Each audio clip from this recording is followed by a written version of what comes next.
Assalamualaikum warahmatullahi wabarakatuh. Waalaikumsalam. Bismillahirrahmanirrahim. Assalatu wassalamu ala asyrafil anbiya wal mursalin Sayyidina Muhammad wa ala alihi wa sahbihi ajma'in. Amma ba'd. Kepada seluruh pengurus PWNU Jawa Timur yang hadir dalam acara FGD Kemaritiman, niki kula mboten saged ningali gambare alit-alit teng HP. Mungkin wonten Gus Salam, mungkin juga wonten Pak Mator, Pak Hasan Ubaidillah dan yang lain-lain. Mugi sedaya sehat barokah. Pak Dr. Mustain, Profesor, dan seluruh pengurus PKNU Jawa Timur, matur suwun panjenengan orang profesional, kaum intelektual, orang sibuk sebetulnya, tapi masih mau bersama-sama kami berkhidmah untuk kepentingan umat dan rakyat, untuk kepentingan agama dan negara. Nderek-nderek khidmah kepada ulama Mbah Hashim As'ari.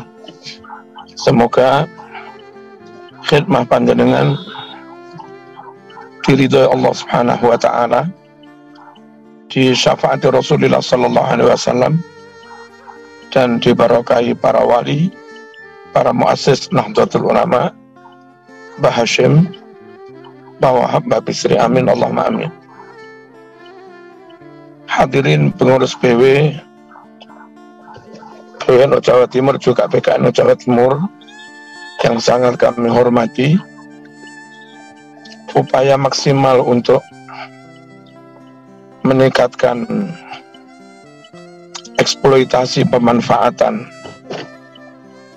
pendayagunaan potensi kemaritiman harus terus ditingkatkan karena memang sangat strategis. Kalau kita bicara maritim, berarti berbicara tentang laut,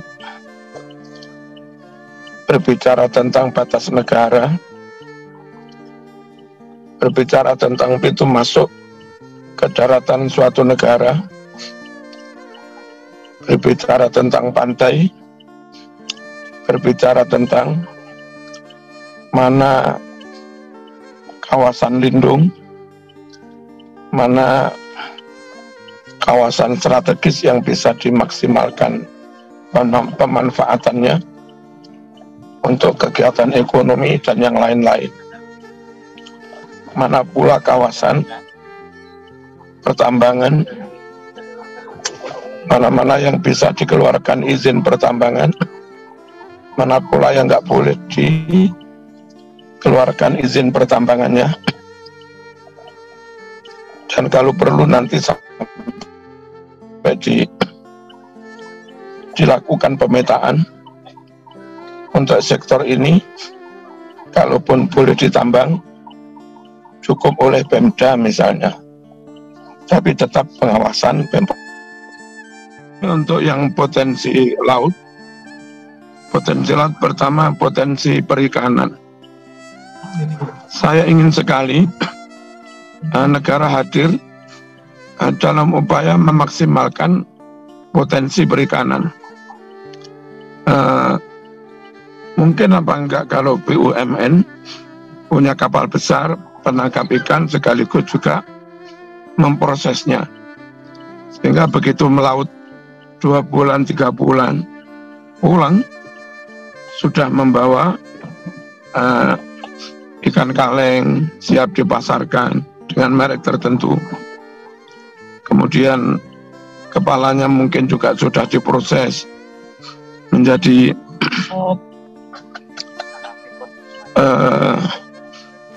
menjadi tepung ikan. Jenis kepala tertentu masih bisa dijual ke rumah-rumah makan Padang, semacam kepala kakap. Dan kotorannya kalau di kapal itu misalnya ada alat open, bisa kering dalam waktu singkat, kotorannya juga bisa jadi pupuk pada akhirnya.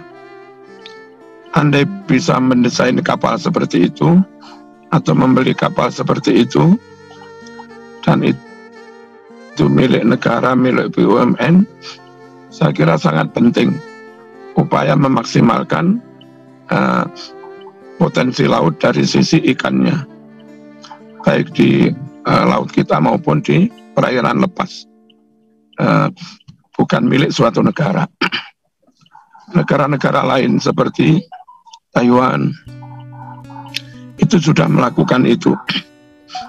Kapal mereka menangkap dari berbagai daerah, dan saya yakin nggak mungkin itu dari Taiwan dok. Taiwan nggak luas, pegawainya rata-rata TKI.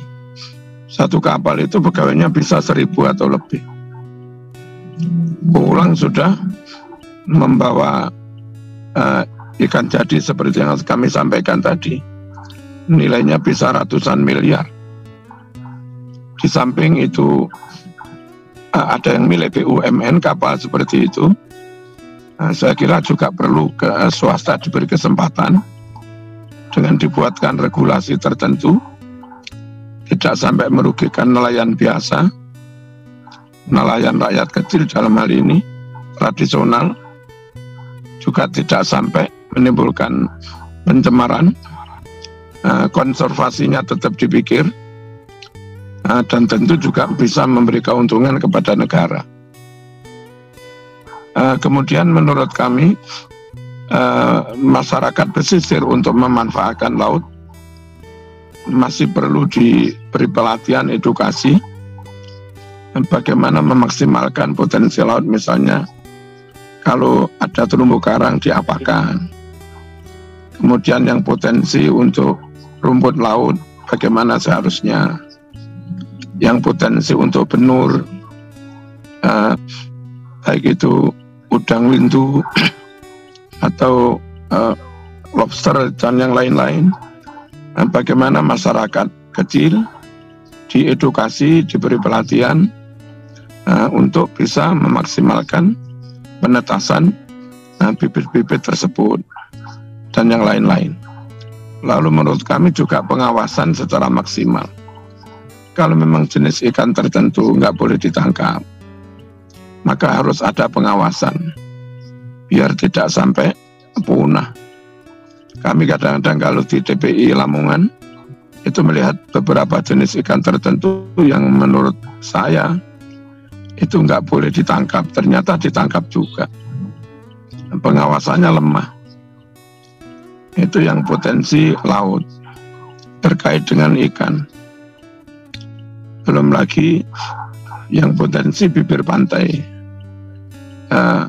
yang untuk kawasan lindung, mangrove dan sebagainya. Saya kira perlu berpikir bagaimana ada hutan mangrove berfungsi sebagai hutan lindung, juga sekaligus berfungsi sebagai tempat pengembangbiakan kepiting atau rajungan dan segala macamnya. Karena di bawahnya biasanya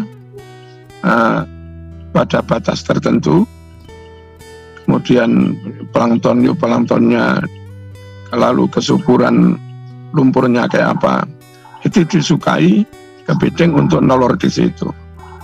Nah, kalau itu bisa fungsi sebagai lindung tetap dan ada juga fungsi ekonomi. Nah, kemudian juga perlu ditambah lagi fungsi wisata pendidikan. Ada SMK kelautan. Kalau ada hutan mangrove yang seperti itu, maka anak-anak bisa semacam belajar langsung di alam nyata, diajak ke situ. Ini loh cara menanam hutan mangrove. Ini cara memelihara hutan mangrove. Ini memaksimalkan potensi hutan mangrove untuk penetasan kepiting dan yang lain-lain. Ada juga pantai yang bisa dimaksimalkan tambangnya. Cuma untuk yang bisa diambil tambang pasir atau dan sebagainya, itu harus berhati-hati. Jangan sampai gara-gara ada penambangan lalu terjadi abrasi. Menurut kami, kalaupun harus ada penambangan, itu hanya boleh pantai yang di situ ada gunung, di balik gunung itu ada potensi benih biji pasir atau apa. Nah itu biji besi, baru di situ yang boleh ditambang. Yang langsung bibir pantai jangan ditambang, karena kalau ditambang meskipun diuruk tanah, itu nanti kena ombak berkali-kali, terjadi abrasi, lalu batas pulau kita menjadi mundur. Nggak boleh, kita sumpah kita menjaga mempertahankan tanah air, batas tanah, sejengkal pun mesti kita bela, hatta dengan darah sekalipun. Nah, termasuk jangan semua orang dibebaskan untuk melakukan reklamasi tanpa izin, tanpa surat dari negara. Semuanya harus harus diatur dengan baik. Titik ini boleh reklamasi, syaratnya seperti ini, pengurusan suratnya seperti ini, pemeruntukannya seperti ini. Hanya untuk kepentingan umum misalnya, pelabuhan, dan sebagainya.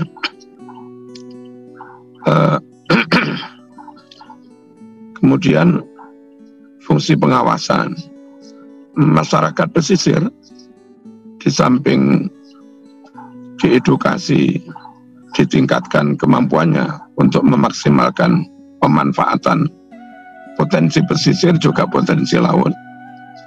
Nah, kepada mereka negara minta keterlibatan, ikut-ikut menjadi informan kalau ada penyelundupan barang-barang terlarang, baik itu menyangkut bibit atau benih ikan, hewan, dan seterusnya. Apalagi sampai trafficking, penyelundupan manusia, baik dari maupun ke luar negeri. Pengawasan penyelundupan barang-barang terlarang, senjata, narkoba, dan segala macamnya. Saya kira dengan memaksimalkan mereka, 1-2 pemudanya diberi pelatihan semi-semi intelijen, itu penting sekali, karena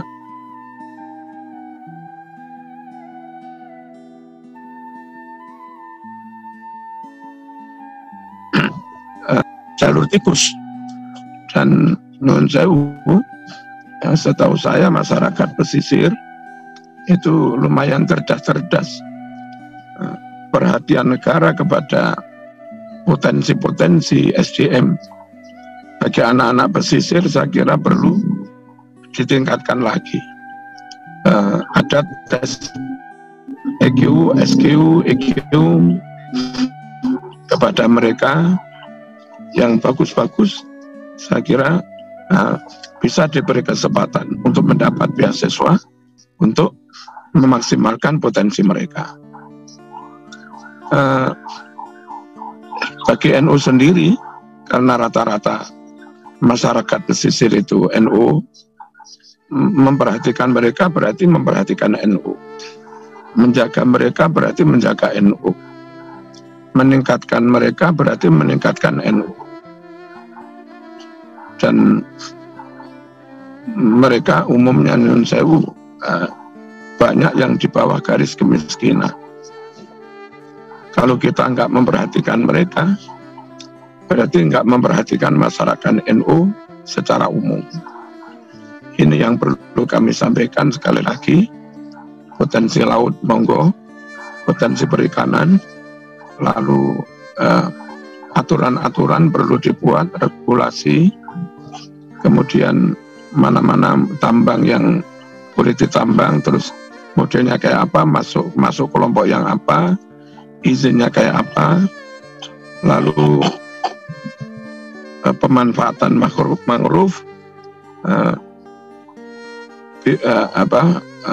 mana yang lindung, mana yang tidak untuk lindung, tidak untuk konservasi, dan yang terakhir ada yang kelewatan saya, muara. muara itu kan kayak muaranya Berantas, muaranya Solo. Kalau di Kalimantan kayak muara Sungai Kapuas, Sungai Musi di Sumatera. Itu per hari kan membawa letek itu, terus ditumpahkan ke laut. Nah itu bibir pantainya semakin maju. Itu mesti pemerintah mengerti, tahu batas awalnya, dan kalau tahu tanah maju ke laut dan seterusnya karena ledak, kena endut bercampur pasir dari sungai, terus bibir pantainya maju. Itu status tanah harus jelas. Kalau tahu-tahu dimiliki orang harus jelas. Jangan sampai tahu-tahu dimiliki orang, negara nggak tahu, nggak memberi manfaat kepada negara, yang kadang-kadang malah menjadi konflik. Saya kira demikian. Monggo terus dilanjutkan FGD, dimaksimalkan pemanfaatannya, dan anak-anak mahasiswa jurusan kelautan, juga SMK jurusan kelautan, nanti arahnya juga ke sana, sehingga pemanfaatan dimulai, penyiapan SDM juga dimulai dan ditingkatkan. Indonesia nggak boleh kalah dengan Jepang dalam memanfaatkan potensi laut, nggak boleh kalah dengan Taiwan, nggak boleh kalah dengan Cina. Insya Allah ada ribuan triliun kalau itu dimaksimalkan. Makmur untuk Indonesia, makmur untuk kita umat Islam, makmur untuk Nahdlatul Ulama. Wassalamualaikum warahmatullahi wabarakatuh.